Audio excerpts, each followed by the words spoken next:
Salut à tous, c'est Lunaris. Alors aujourd'hui, on va parler des motos anciennes. Allez, générique.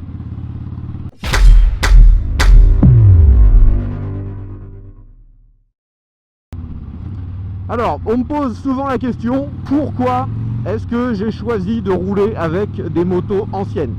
Ceux qui suivent ma chaîne depuis quelques années, vous avez pu voir que j'ai tout d'abord commencé dans le monde de l'ancienne avec une Yamaha 400 XS. Ensuite j'ai eu une 125 TS de 78. J'ai eu aussi un CB 900 bol d'or qui datait de 1980 je crois. Et dernièrement donc cette Harley Sportster 1000 fontes Iron Head de 1985. Donc pourquoi est-ce que j'ai choisi de passer sur des motos anciennes plutôt que des motos récentes?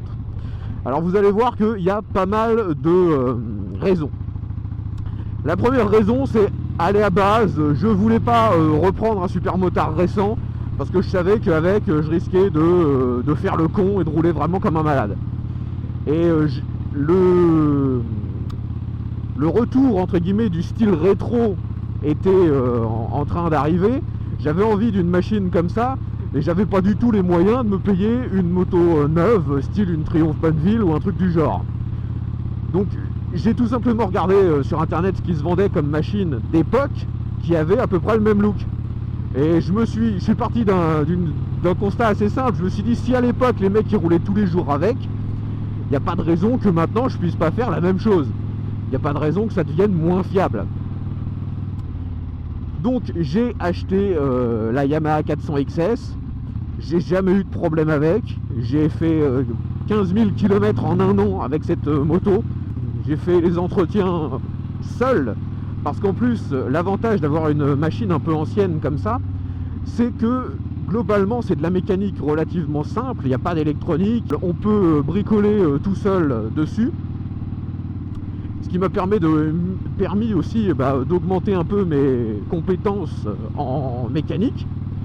Et ça me coûtait presque rien, parce que les vidanges, bien qu'il fallait les faire tous les 3000 km, c'était de l'huile qui coûtait très peu cher. Les filtres, pareil, ça devait coûter 5 € le filtre. Je pouvais faire ça tout seul chez moi. Donc allez, environ une fois par mois, une fois tous les 2 mois, petite vidange. Les entretiens un peu plus poussés comme le réglage des soupapes, vérifier la distribution et vérifier les vis platinées, parce que c'était encore une machine à vis platinées. Tout ça je faisais faire par des garages multimarques moto, pas besoin d'aller directement chez Yamaha. Et vu que c'est pareil, c'est de la mécanique simple, ça me coûtait pas très cher et n'importe quel mécano un peu compétent pouvait me faire ça. Ensuite, les autres raisons qui m'ont poussé à prendre une machine comme ça d'époque. Je me suis aperçu lors de la revente de ma 400 XS que si on a une moto en bon état, bien entretenue, au final, au bout de 3-4 ans, vous pouvez la revendre le même prix que vous l'avez acheté, voire plus cher que le prix que vous l'avez acheté. Ce qui fait qu'au final, vous roulez quasiment gratos. N'espérez pas non plus vous faire de l'argent, hein, parce que si vous entretenez la machine, si vous roulez avec, forcément ça vous coûte un peu d'argent. Si par contre vous l'achetez, que vous la laissez chez vous à rien faire, là ouais, vous pouvez peut-être essayer de faire un billet dessus, mais c'est pas comme ça que vous allez faire fortune. Et globalement, toutes les autres machines de collection que j'ai achetées, j'ai toujours réussi à les revendre le même prix que je les ai achetées, voire un peu plus, ce qui fait que je ne perdais pas d'argent. C'est pour moi réellement un investissement. Contrairement à une moto neuve qui, peu importe la marque, va perdre quasiment 50% de sa valeur en à peine 5 ans. Et on dira qu'au bout de 10 ans, elle vaut presque plus rien. Donc, vaut mieux rester avec des machines anciennes. Au final, ça vous coûte moins cher en entretien. Ça vous coûte aussi moins cher en assurance. Parce que lorsque vous avez une moto ancienne comme ça, vous pouvez les assurer avec des assurances de collection. Alors si vous avez des questions sur les assurances de collection, allez voir ma vidéo, j'ai fait une explication justement sur les caractéristiques de ce genre d'assurance. Mais ce qu'il faut se souvenir, c'est surtout que ça coûte beaucoup moins cher qu'une assurance normale. Donc économie sur l'assurance, économie sur l'entretien, et à la fin on gagne un peu plus d'argent, enfin on perd moins d'argent lors de la revente. Donc pour moi, que des avantages à rouler sur des motos un peu anciennes.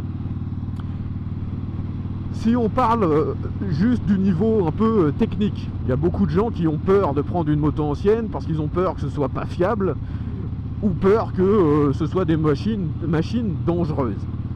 Donc déjà, un truc que je me dis souvent, c'est que s'il y a 20 ans, enfin si une moto il y a 20 ans était le top du top, il n'y a pas de raison qu'aujourd'hui ce soit devenu une immonde bouse. Prenez par exemple un GSXR. Les premiers GSXR sont sortis il y a maintenant 25 ou 30 ans. Je crois que c'était en 85, donc il y a 30 ans. Vous prenez un GSXR de 85, bah, je suis sûr que niveau performance, c'est une moto qui est encore tout à fait au niveau. Vous n'êtes pas avec un vieux truc qui se traîne, loin de là. Là où vous risquez par contre d'être surpris, c'est au niveau du freinage. C'est le point qui a sûrement le plus évolué sur les motos dans les 20 dernières années. Si vous êtes habitué à une moto moderne, lorsque vous allez prendre pour la première fois une moto un peu ancienne, vous allez tout de suite avoir l'impression que ça freine pas. Souvent, c'est juste une question en fait de ressenti, de feeling. C'est que pour que ça freine, bah, il faut vraiment choper le levier et pas hésiter à tirer dessus. C'est moins assisté qu'avec une moto moderne, mais ça freine. Après bien sûr, si vous prenez des motos encore plus anciennes où c'est des freins à tambour, là ouais, je suis d'accord, ça risque de freiner un peu moyen quoi. Il suffit d'avoir une conduite coolée, d'anticiper au maximum, d'utiliser le plus possible le frein moteur, et normalement vous arriverez quand même à rouler tout à fait normalement. Par exemple sur ce Sportster de 85, le frein avant, il est tout pourri quoi. Il freine vraiment très très très mal. C'est mon frein arrière qui fait 80% du boulot quoi. Il me suffit d'anticiper au maximum, de toujours envisager le pire. Par exemple, si je vois une intersection au loin, même si je suis prioritaire, je vais lâcher un peu l'accélérateur, vérifier qu'il n'y ait pas quelqu'un qui me colle au cul, et prendre le temps de vérifier qu'il n'y ait pas quelqu'un qui au dernier moment pourrait me couper la route à cette intersection. En faisant comme ça, la plupart des situations, vous pourrez les gérer sans problème. C'est sûr que si vous espérez freiner avec un doigt sur une machine ancienne, là vous rêvez. Il y a toujours aussi la possibilité, si vous êtes vraiment... si vous vous sentez vraiment pas en confiance avec le freinage, de changer le type de plaquette, de changer disque, étrier, pour avoir tout en moderne. Si vous allez par exemple sur le catalogue de la marque Béringer, une marque de frein française très haut de gamme, et ben vous avez tout un tas de modèles qui sont adaptés justement pour les motos un peu anciennes comme ça, pour améliorer le freinage. Niveau fiabilité, les moteurs, que je dirais depuis les années 70, n'ont quasiment pas évolué. Bien sûr, maintenant ils sont à injection, vous avez tout un tas de trucs électroniques, mais le moteur en lui-même, je dirais que tout ce qui est métal, c'est la même chose. Il n'y a pas vraiment de différence.